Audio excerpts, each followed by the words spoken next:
네.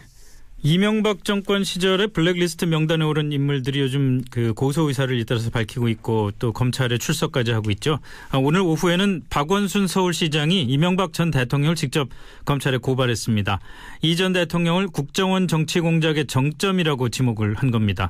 과연 어떤 부당한 사례가 있었는지 또 고소 배경은 뭔지 박원순 시장을 연결해서 직접 얘기를 들어보겠습니다. 시장님 나와 계시죠? 네, 안녕하세요. 예, 안녕하십니까? 예. 요즘 뭐 뉴스에 많이 나오시더라고요. 네. 네. 자, 본론으로 들어가세요. 이른바 박원순 서울시장 제압 문건, 제압이라는 표현이 아주 인상적인데 이 문건에 대해서 이 관련해서 이명박 전 대통령을 고소하신 것 아닙니까? 예, 그렇습니다. 우선은 뭐 벌써 많이 소개가 됐습니다만은 이 문건에 어떤 내용이 있었는지 핵심적인 것만 좀 소개를 해주시겠어요? 저에 대한 여러 신상 문제를 음해를 계속한 것이라든지 네. 또는 서울시정을 뭐 좌편향 시정이라고 규정하면서 공격한 것들 뭐 이런 내용들이죠. 원래 좌편향 아니신가요? 저는 정말 서울 시민을 위한 일에 예. 좌우 없이 정말 열심히 실용적으로 네. 시정을 폈습니다. 네. 그 당시에 이런 제압 문건이 실제로 실천이 됐구나라는 것을 지금 생각해 보니까 느끼실 수 있을 만한 어떤 부당한 일이라든지 그런 게 대표적인 게 어떤 게 있을까요? 지금이 아니고 사실 그 당시에 이미 그런 게 많이 있었죠. 예를 들어서 방금 말씀하신 박원순 제압 문건에 적시됐던 일들이 네. 모두 실행이 됐습니다. 예.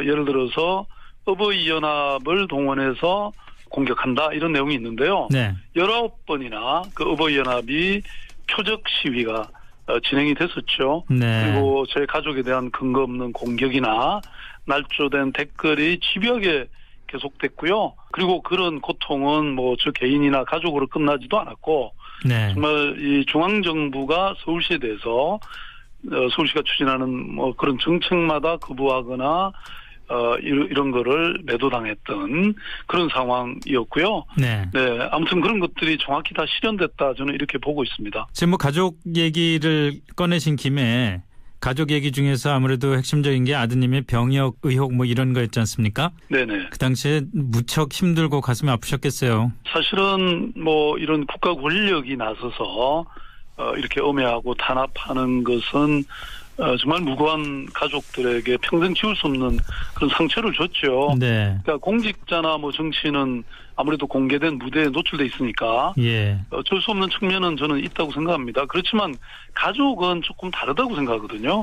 정치인의 가족이라고 해도 보호받아야 할 부분은 분명히 있다고 생각하는데 네. 그야말로 권력을 남용해가지고 그런 가족을 엄해하고 정치적으로 이용하는 것은 분명한 저는 인권 폭력이다 이렇게 생각하고요. 네. 아무튼 뭐 그걸 보호해주지 못한 아버지로서 저도 참 인간적인 좀 슬픔이 있는데 그래도 이런 뭐 공격이나 시정에 대한 회방에도 불구하고 서울 시민들은 저를 그래도 지속적으로 응원해서 제가 견딜 수 있었고 뭐 이 자리를 빌어서 감사의 말씀 드립니다. 뭐 혹시 아버지 때문에 나 이게 뭐냐 그러고 아드님이 막 원망하고 그런 적 없으세요? 뭐 제가 일일이 다 말씀드릴 수 없지만 정말 참 뭐 상당히 아마 가실 겁니다. 네. 이 다른 곳도 아니고 국정원에서 그걸 뭐 모든 국가기관들이나 또 이런 사회단체 이를 다 동원해서 뭐 온라인 오프라인 온 방법으로 이 엄해하고 그런 댓글로 공격하고 이러는 것을 참으로 견디기가 저는 쉽지 않은 일이었다고 생각합니다. 네. 국정원이 박원순 서울시장을 제압한다.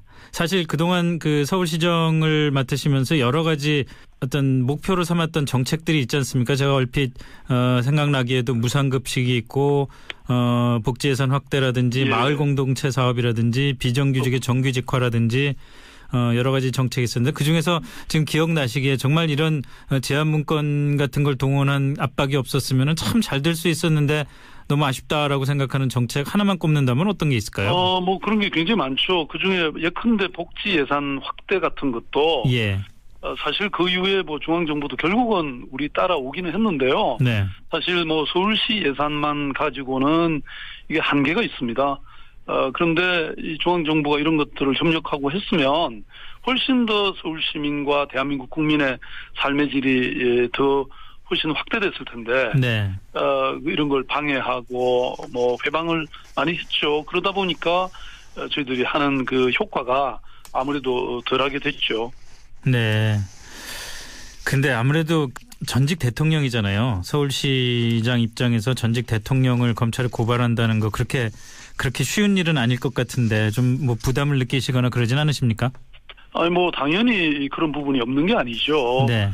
사실은 뭐 이게 저 개인과 가족에 대한 피해자로서의 의미보다는 저는 이 그동안 서울시정에 대한 이런 여러 가지 그런 어떤 모욕이나 공격은 사실 또 천만 서울 시민들에 대한 업무이고 그런 공작이지 않았습니까? 네. 그리고 저는 한 사람의 또 정치인으로서 이런 일이 다시 반복되면 안 되겠다. 우리가 지난 70년대, 80년대 이른바 공작 정치 때문에 민주주의가 정말 힘들고 또 독재가 성행하지 않았습니까? 네. 그러니까 지금 21세기 이 시기에 와서도 이런 일이 계속된다면 이건 우리나라의 미래가 저는 없는 일이다. 그래서 하나의 이것은 반드시 시정해서 다시는 이런 일이 없도록 할 저는 책무감이 있다.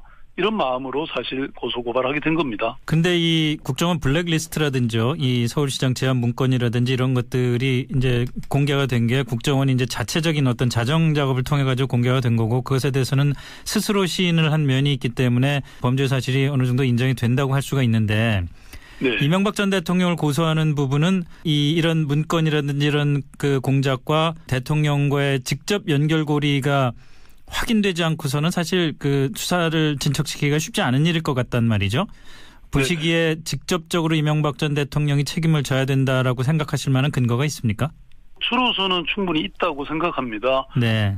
이미 그 원세훈 재판에 증거로 나온 여러 기록들이나 네. 또는 이번에 그 국정원의 적폐청산 TF에서 나온 그런 보도자료들을 보면 이미 중요한 것들은 VIP 1일 보고라든지 네. BH 청와대 요청 자료라든지 이런 것들 그리고 또 이게 예컨대 1000만 서울시민이 뽑은 서울시장에 대해서 아니 이런 그 전방위적인 어떤 공작이나 사찰 또는 이 억압을 했다면 이런 것들이 대통령이 모르고 저는 진행됐을 리는 추도 없다 이런 생각을 하고 있습니다. 그리고 네. 또 뭐 예를 들어서 그 심리 전단의 SNS 대응팀을 강화했다든지 뭐 그걸 정원했다든지 이게 그냥 이례적인 사건이 아니거든요. 네. 정권 내내 벌어졌던 그런 일이고 또 나중에 뭐 대선 때 댓글 조작까지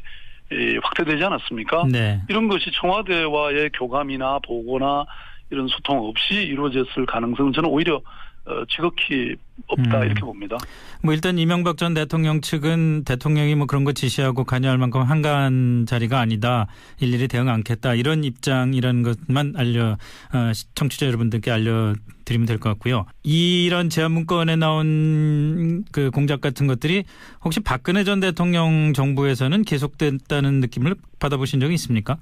저는 사실은 그런 점이 있었다고 생각합니다. 박근혜 정권 당시에 박원순 제안문건의 실체가 사실 드러났습니다. 이게 국회의원들이 주장해서 고발도 하고 진선미 의원이 공개를 하고 그랬죠. 그렇죠. 예. 그리고 또 검찰에 수사도 했고 그런데 이게 제대로 수사를 하지 않았고 사실을 은폐했습니다. 무혐의 처리가 됐죠 결과적으로. 그렇죠. 네. 그리고 또 나중에 서울시 청년수당을 견제하라 뭐 이런 청와대 캐비넷 문건도 밝혀지지 않았습니까? 네. 뭐 이런 것들 보면 박근혜 정권에서도 저는 사실은 여전히 탄압받고 이런 공작이 있었다고 느낄 만한 그런 것들이 굉장히 많았었죠. 예. 알겠습니다. 이 정도로 말씀 충분히 들은 것 같다는 생각이 들고요. 오늘 전화 연결에 응해 주신 김에 추석 전후로 서울시장 3선 도전 여부를 공개하겠다고 말씀을 하셨던 것 같은데 이제 추석 뭐 거의 다 됐으니까 이참에 한번 공개해 주시면 안 될까요?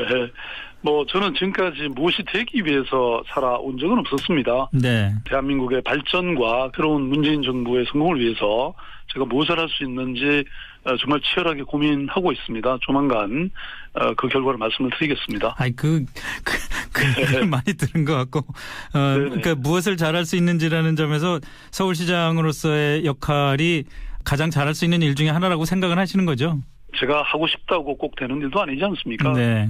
저는 시민들의 어떤 여론과 또 많은 분들의 의견도 좀 듣고 결심을 하도록 하겠습니다. 알겠습니다. 제가 5년 전에도 아마 비슷한 시점에 이런 질문 드린 적이 있었는데 그때도 즉답을 안 하셔가지고 애 같았었는데 하여튼 감사합니다. 오늘 연결 응해 주셔서 감사하고요. 자주 또 서울시정 관련해서 저희 프로그램에 많이 나와주시면 고맙겠습니다. 예, 감사합니다. 네, 고맙습니다. 네, 지금까지 이명박 전 대통령을 고소한 이유에 대해서 박원순 서울시장 모시고 말씀 들었습니다.